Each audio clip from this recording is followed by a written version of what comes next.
वालेकुम दोस्तों। मैं हूं इशफाक, आपका दोस्त, और एक वीडियो के साथ। और इस वीडियो में आज सीखने वाले हैं काउंट सीरीज। दोस्तों, काउंट सीरीज में आज हम कौन कौन सी फार्मूला को सीखने वाले हैं, जैसे कि काउंट है, काउंट ए है, काउंट ब्लैंक है, काउंट इफ है, काउंट इप्स है, डी काउंट है और डी काउंट ए है। दोस्तों, स्टार्ट करते हैं काउंट फार्मूला के साथ। दोस्तों, फार्मूला यूज करने से पहले हम यहाँ पे कुछ चीजें सीखते हैं, जैसे कि मैंने यहाँ पे डेटा टेबल रफली प्रिपेयर किया है और इसमें मैंने बहुत सी चीजें मेंशन की है, कि जैसे आइटम है, कंपनी है, रेट है, क्वांटिटी है, टोटल परचेज है। अगर मुझे हर चीज का काउंट करना है तो मैं कर सकता हूं और ये चेक कर सकता हूं कि नंबर्स पे कौन सा फार्मूला यूज होता है, टेक्स्ट पे कौन सा फार्मूला यूज होता है, और जहां ब्लैंक सेल्स है वहां पे कौन सा फार्मूला यूज होता है। दोस्तों, हम पहले यूज करेंगे काउंट फार्मूला। काउंट फार्मूला जो है, डिस्क्रिप्शन मैंने ऑलरेडी टाइप किया हुआ है कि काउंट ओनली नंबर्स को ही काउंट करता है। जैसे मैंने यहाँ पे टोटल परचेज को काउंट करना है कि कितनी बार मेंशन्ड है, जैसे कि मैंने काउंट को टाइप किया, ब्रैकेट को स्टार्ट किया, फिर मैंने वैल्यूज को सिलेक्ट किया और ब्रैकेट को क्लोज किया।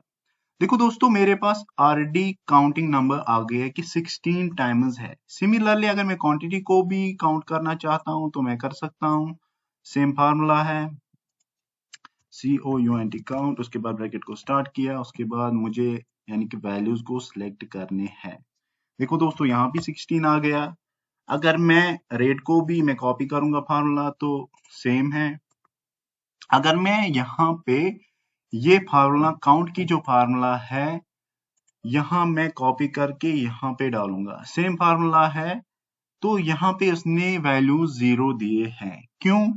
जैसे मैंने यहाँ पे मेंशन किया है, काउंट की जो फार्मूला है वो ओनली नंबर्स को ही काउंट करती है। यहाँ पे तो टेक्स्ट है, इसीलिए काउंट ए फार्मूला ने यहाँ पे काम नहीं किया है। तो यहाँ पे हम कौन सी फार्मूला यूज करेंगे, वो है काउंट ए। तो यहाँ पे हम टाइप करते हैं COUNT काउंट ए, उसके बाद ब्रैकेट स्टार्ट, फिर हम यहाँ पे वैल्यूज देंगे जो टेक्स्ट के वैल्यूज है और ब्रैकेट को क्लोज करते हैं। देखो दोस्तों, यहाँ पे भी 16 आ गया। अगर मैंने यहाँ पे कंपनी जो है कितनी बार मेंशन्ड है, तो यहाँ पे 16 आ गया। यहाँ पे मैंने फार्मूला काउंट ए यूज की है। अगर मैं यहाँ पे किसी कंपनी को डिलीट करता हूं तो 15 आ गया, क्योंकि ये जो फार्मूला है इसका एक ड्रॉबैक है, ये ब्लैंक सेल्स को काउंट नहीं करता है। तो उसके बदले में यहाँ पे कोई नंबर लिखता हूं, तो यहाँ पे तो 16 आ गया, इसने तो दोनों को काउंट किया है। यानी कि अगर मैं और एक नंबर लिखता हूँ या यहाँ पे और एक नंबर लिखता हूँ, तो काउंट ए की जो फार्मूला है वो दोनों को काउंट करती है, चाहे वो टेक्स्ट हो चाहे वो नंबर हो। तो दोस्तों, ये था काउंट और काउंट ए। उसके बाद दोस्तों, इन दोनों फार्मूला का एक मेजर ड्रॉबैक है कि ये ब्लैंक सेल, जैसे कि यहाँ पे मैंने डिलीट कर दिया कोई नंबर या कोई टेक्स्ट, या इसमें भी कोई डिलीट कर दिया, तो इसमें देखो यहाँ पे मैंने 2 सेल्स डिलीट किए, यहाँ पे 1 2, तो यहाँ पे 14 नंबर आ गया, क्योंकि यहाँ पे ब्लैंक 2 सेल्स है, उसने ब्लैंक सेल्स को काउंट नहीं किया। यहाँ भी 2 सेल्स मैंने डिलीट कर दिए, तो यहाँ पे भी 14 आ गया। इसका मेजर ड्रॉबैक है कि काउंट और काउंट ए ब्लैंक सेल्स को काउंट नहीं करता है। तो दोस्तों, ऐसा कोई फार्मूला है जिससे हम ब्लैंक सेल्स को भी काउंट कर सके? दोस्तों है, इसके लिए हम COUNT काउंट ब्लैंक को यूज कर सकते हैं। और मुझे दोस्तों ये चेक करना है कि कौन से डेटा रेंज में मुझे ब्लैंक सेल्स काउंट करनी है। जैसे मैं यहाँ पे पूरे डेटा टेबल को सिलेक्ट करता हूं और ब्रैकेट को क्लोज करता हूं। देखो दोस्तों, यहाँ पे 4 जो ब्लैंक सेल्स है इसने यहाँ पे काउंट किया है, जैसे 1 2 3 4। अगर मैं और एक सेल को डिलीट करता हूं, देखो 5 आ गया। अगर मैं यहाँ पे और एक सेल को डिलीट करता हूँ, 6 आ गया। अगर मैं किसी भी टेबल यहाँ पे डिलीट करता हूँ, यहाँ पे डिलीट करता हूँ, देखो नंबर बढ़ता जा रहा है। दोस्तों काउंट एक काउंट प्लान के बाद हम सीखने वाले हैं काउंट इफ। इसको कैसे यूज किया जाता है एक्सेल में। दोस्तों मेरे पास सिमिलर डेटा टेबल है, इसमें आइटम है, कंपनी है, रेट है, क्वांटिटी है, टोटल है। आइटम में कौन सी चीज कितनी बार है उसका काउंटिंग इधर करना है, कंपनी में कौन सी कंपनी कितनी बार है इसका काउंटिंग करना है, या रेट में कौन से नंबर कितनी बार है, चाहे लेस देन है चाहे ग्रेटर देन है, वो कितनी बार है उसको काउंटिंग करना है यहाँ पे। तो हम पहले करेंगे आइटम का काउंट इफ, उसके बाद ब्रैकेट को क्लोज किया, उसके बाद हमको आइटम को काउंटिंग करनी है। मैंने पूरी आइटम की रेंज को सिलेक्ट किया है। उसके बाद मुझे इसमें से यानी कि टीवी है, रिमोट है या दूसरी चीज है, एक एक करके मुझे इन चीजों यानी कि इन आइटमों का काउंटिंग करना है कि एक आइटम कितनी बार है वो यहाँ पे काउंट करना है। उसके बाद मैंने आइटम को सिलेक्ट किया, ब्रैकेट क्लोज कर दिया। देखो मेरे पास जो टोटल है वो 0 आया क्योंकि मैंने यहाँ पे आइटम को सिलेक्ट नहीं किया। जैसे मैं यहाँ पे टीवी को सिलेक्ट कर रहा हूँ तो टीवी का आ गया, टीवी का 4 बार आया। देखो दोस्तों मैं यहाँ पे और एक चीज आपको सिखा रहा हूँ ताकि मुझे बार बार इन चीजों का कॉपी पेस्ट नहीं करना पड़े। मैं यहाँ पे डेटा पे जाऊंगा, डेटा वैलिडेशन पे जाऊंगा, यहाँ पे लिस्ट को सिलेक्ट करूंगा, यहाँ पे सोर्स को सिलेक्ट करूंगा, किस चीज का ड्रॉप डाउन बनाना है, यहाँ पे ओके किया। देखो यहाँ पे ड्रॉप डाउन लिस्ट बन गया। रिमोट 3 टाइम्स है, सीडी कितनी बार है, उसके बाद टीवी कितनी बार है, ये सब ड्रॉप डाउन की वजह से मैंने यहाँ पे काउंटिंग की है। पहले फार्मूला को यूज किया, उसके बाद ड्रॉप डाउन लिस्ट बनाया यहाँ पे ताकि मुझे यहाँ से चीजें कॉपी नहीं करनी पड़े।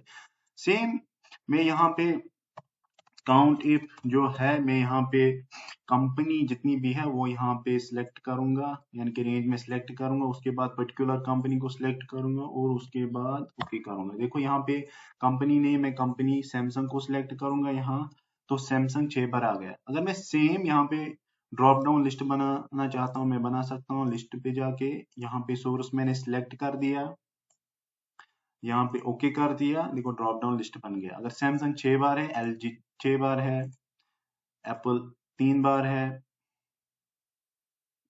तो एलजी 6 बार है। अगर मैं और देखना चाहता हूँ जैसे कि एप्पल कितनी बार है, 3 बार है। तो दोस्तों ये था आइटम और कंपनी का। उसके बाद हम चाहे रेट का मालूम करना चाहते हैं काउंटिंग, या क्वांटिटी या टोटल का, सब का हम कर सकते हैं। तो हम क्या करेंगे यहाँ पे काउंट इफ, उसके बाद मुझे क्या करना होगा, क्वांटिटी को ओके करना पड़ेगा यानी सिलेक्ट करना पड़ेगा पूरे रेंज को। उसके बाद मुझे देना होगा कि कौन सा क्राइटेरिया मुझे सिलेक्ट करना है। मुझे यहाँ क्वांटिटी का जो क्राइटेरिया सिलेक्ट करना है ये भी हाइड हो गया फार्मूला की वजह से, तो मैं यहाँ मैन्युअली टाइप करता हूँ K3, ब्रैकेट को क्लोज किया। देखो यहाँ पे 0 आ गया क्योंकि क्वांटिटी अभी तक मैंने यहाँ पे नहीं डाली है। जैसे मैं जहाँ पहला जो नंबर है क्वांटिटी में वो 40 है, अगर मैं 40 से कम या 40 से ज्यादा यानी कि क्वांटिटी देखना चाहता हूं कि कितनी बार मेंशन है टेबल इस क्वांटिटी कॉलम में, तो मैं क्या करूंगा, मैं यहाँ पे टाइप करूंगा ग्रेटर और इज इक्वल टू 40, यानी कि 40 यानी कि इक्वल टू 40 और ग्रेटर टू 40 जितने भी इस क्वांटिटी टेबल में है वो हमको काउंट करने। देखो 13 आ गया। अगर मुझे ग्रेटर और इक्वल टू 50 लिखना है, देखो 7 आ गया। अगर मुझे लेस देन लिखना होगा तो यानी कि 50 या 50 से कम कितनी बार है, 7 आ गई। अगर मैं ग्रेटर लेस देन और इक्वल टू 40 लिखूंगा, देखो 6 आ गया। दोस्तों ये था एक एग्जांपल काउंट इफ का। अगर मैं और एक जो एग्जांपल है काउंट इफ की वो मैंने दूसरी शीट में रखी है। मेरे पास एक सिंपल सा टाइम शीट है और इसमें मुझे क्या करना है कि इस जैसे कि एक एम्प्लॉय है इशफाक, और मुझे क्या करना है, इसका देखना है मुझे इसके मंथ में कितने एब्सेंट है, कितने एनए है, कितने प्रेजेंट है, कितने सिक लीव है, कितने एनुअल लीव है। तो मुझे क्या करना पड़ेगा, काउंट इफ, उसके बाद मुझे लिखना पड़ेगा यानी कि सिलेक्ट करना पड़ेगा रेंज। यहां से यहां तक मुझे रेंज सिलेक्ट करना पड़ेगा। उसके बाद मुझे जो फार्मूला की जो रिक्वायरमेंट है वो है क्राइटेरिया, क्योंकि यहाँ पे क्राइटेरिया आप दो तरह से लिख सकते हैं, या इसी में से आपको जो, जैसे मुझे टोटल एब्सेंट निकालने यानी कि मैं एक एब्सेंट को यहाँ पे सिलेक्ट करूंगा, जैसे कोई है यहाँ पे एब्सेंट, आप देख रहे हैं कि यहाँ पे मैंने ब्रैकेट को क्लोज किया, देखो एक एब्सेंट आ गया। दूसरा तरीका ये है कि आप मैन्युअली यानी कि शिफ्ट करके डबल इन्वर्टेड कॉमा को सिलेक्ट कीजिए, जो आपको चाहिए वो आप लिख सकते हैं। जैसे मुझे ए चाहिए, ए मैंने लिखा है यहाँ पे, डबल इन्वर्टेड कॉमा क्लोज किया, डबल इन्वर्टेड कॉमा लिख दिया, ब्रैकेट को क्लोज किया, देखो एक आ गया। अगर अगर हम, जैसे कि हमारे पास कोई फार्मूला होती है, हम यहाँ पे ड्रैग करते हैं ताकि सारी फार्मूला यहाँ पे आ जाए। देखो अगर यहाँ पे देखना चाहते हो तो यहाँ पे भी एक आ गया, क्योंकि एक ही एब्सेंट है इसमें। लेकिन इसमें एक डिसएडवांटेज है, अगर आप ड्रैग करोगे फार्मूला यहाँ पे काउंट इफ की, तो यहाँ पे क्या हो जाएगा, अगर आप एक यानी कि एक सेल ड्रैग करोगे तो एक सेल ये आगे चला जाएगा। तो इसको ठीक करने के लिए हमको क्या करना होगा, हमको यहाँ पे ये जो रेंज हमने सिलेक्ट किया इसको हमको लॉक करना पड़ेगा F4 से। देखो लॉक हो गया, तो सेम आ गया एक। अगर आप ड्रैग करना चाहेंगे तो देखो आप यहाँ पे देखोगे ना, तो जो सेल आगे चली गई थी वो नहीं चलेगी, क्योंकि हमने जो रेंज है हमने उसको लॉक कर दिया है। अब हमको चाहिए क्या इस लिस्ट में से, जैसे मैंने NA डालना है तो NA आ गया, इसमें से आपको डालना है P, तो P आ गया इनके प्रेजेंट। उसके बाद हमने सिकली को लेना है, सिकली हमने यहाँ पे यानी कि इंडिकेटर दिया है SL, तो सिकली आ गया। इसके बाद जो एनुअल है, एनुअल लीव इसको AL से किया है तो AL आ गया। दोस्तों ये आपके पास अगर आप काउंट भी करना चाहते हैं, देखो 31 आ गए। मार्च में हमने जो इशफा की अटेंडेंस बनाई थी वो हमने 31 डेज पे बनाई है, उस पे हमने काउंट ए फार्मूला यूज की है कि उसके कितने एब्सेंट है, कितने एनए है, कितने प्रेजेंट है, कितने सिक लीव है, कितने टोटल एनुअल लीव है। आप देख सकते हो तो टोटल भी 31 आ गया है। ये दोस्तों काउंट इफ के बाद हम सीखने वाले हैं काउंट इफ्स का यूज कैसे किया जाता है। दोस्तों काउंट इफ्स को यूज करने से पहले काउंट इफ और काउंट इफ्स में जो डिफरेंस है वो है क्या।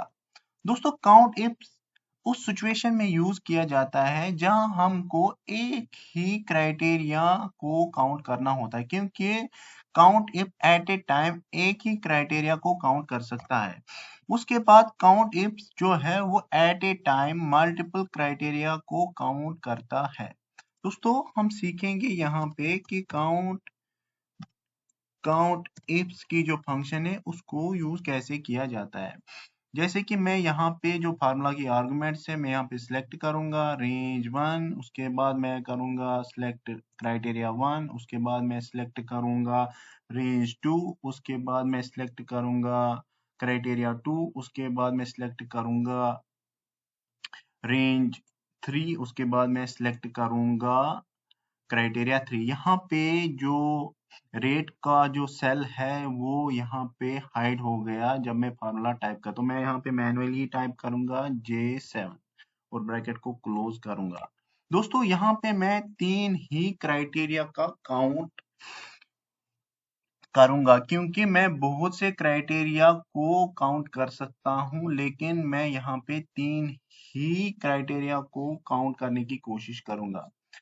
दोस्तों अगर मैं यहाँ पे यानी कि टीवी आइटम में टीवी लिखूंगा, कंपनी में सैमसंग लिखूंगा और रेट में 500 लिखूंगा, यानी कि जो आइटम में टीवी है, कंपनी में सैमसंग है, रेट में 500 है, तो इस यानी कि अगर इन 3 क्राइटेरिया में आपको काउंटिंग करनी है, यानी कि टीवी, सैमसंग और 500 रेट इस टेबल में कितनी बार है, तो आपको यहाँ पे 4 टोटल मिलेगा। अगर आप दूसरे यानी कि रिमोट LG और 600 रेट में कितनी बार काउंटिंग है इस टेबल में, यानी कि कितनी बार मेंशन है इस टेबल में। जैसे कि मैंने यहाँ पे रिमोट टीवी और एलजी को सिलेक्ट किया तो मैं देखूंगा कि कितनी बार ये काउंट हो रहे हैं, यानी कि रिमोट एलजी और रेट 600 टू टाइम्स इस टेबल में है और उनकी काउंटिंग यहाँ पे है 2। अगर मैं सीडी का भी सेम करूं, यानी कि सीडी एप्पल और रेट 800, यानी कि सीडी एप्पल और रेट 800 4 टाइम्स काउंटिंग में है इस टेबल में से। तो दोस्तों ये था काउंट इफ। तो काउंट इफ के बाद हम सीख लेंगे डी काउंट, यानी कि डी काउंट का यूज कैसे किया जाता है और क्यों किया जाता है। दोस्तों काउंट इफ और काउंट इफ्स में से हम यानी कि यहाँ पे क्राइटेरिया लेते थे और हमको टोटल काउंटिंग मिलती थी, और डी काउंट में हम यहाँ पे कोई क्राइटेरिया नहीं डालेंगे और हमको टोटल काउंटिंग मिलेगी। तो हम क्या करेंगे, डी काउंट, उसके बाद ब्रैकेट को स्टार्ट किया, उसके बाद हमको फार्मूला जो मांगता है यानी कि आर्गुमेंट्स जो मांग रहा है वो हम पूरे डेटाबेस को सिलेक्ट करेंगे। उसके बाद फील्ड, यानी कि फील्ड में मैं मार्क्स को ले लूंगा।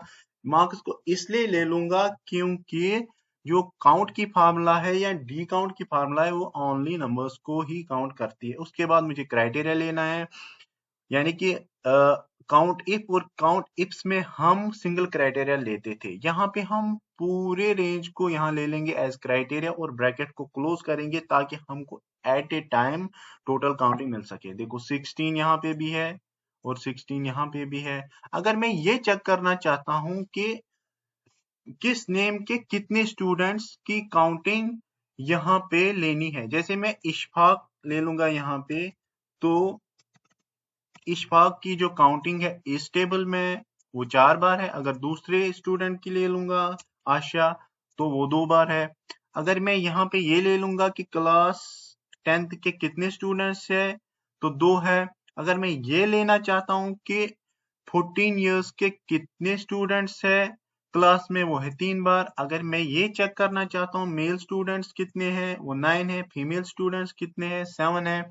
अगर मैं ये चेक करना चाहता हूं कि 320 से ज्यादा कितने स्टूडेंट्स ने मार्क्स लिया है, मैं यहाँ पे क्या करूंगा, ग्रेटर देन 320, यानी कि ग्रेटर देन 320 13 बच्चों ने लिया है। अगर मैं ये चेक करना चाहता हूं कि 350 से ज्यादा कितने बच्चों ने मार्क्स लिए तो वो है 11। दोस्तों ये था डी काउंटा। अब उसके बाद लेते हैं कि डी काउंटा कैसे यूज किया जाता है। तो दोस्तों आपको पता है कि डी काउंटा यानी कि अल्फाबेट को भी काउंट करता है और नंबर्स को भी काउंट करता है। तो दोस्तों इसको कैसे किया जाता है, हम फॉर्मूला लिखें डी काउंटा, ब्रैकेट को क्लोज किया और यहाँ पे मैंने पूरे डेटाबेस को सिलेक्ट किया। उसके बाद मुझे फील्ड को सिलेक्ट करना है। तो जैसे मैंने आपको कहा है कि डी काउंटा यानी कि अल्फाबेट्स को काउंट करता है, तो मैं यहाँ पे यानी कि जेंडर लूंगा क्योंकि ये जेंडर में जितने भी नीचे है वो है यानी कि अल्फाबेट्स। उसके बाद मुझे क्राइटेरिया लेना है, क्राइटेरिया में यहाँ पे सेम ले लूंगा,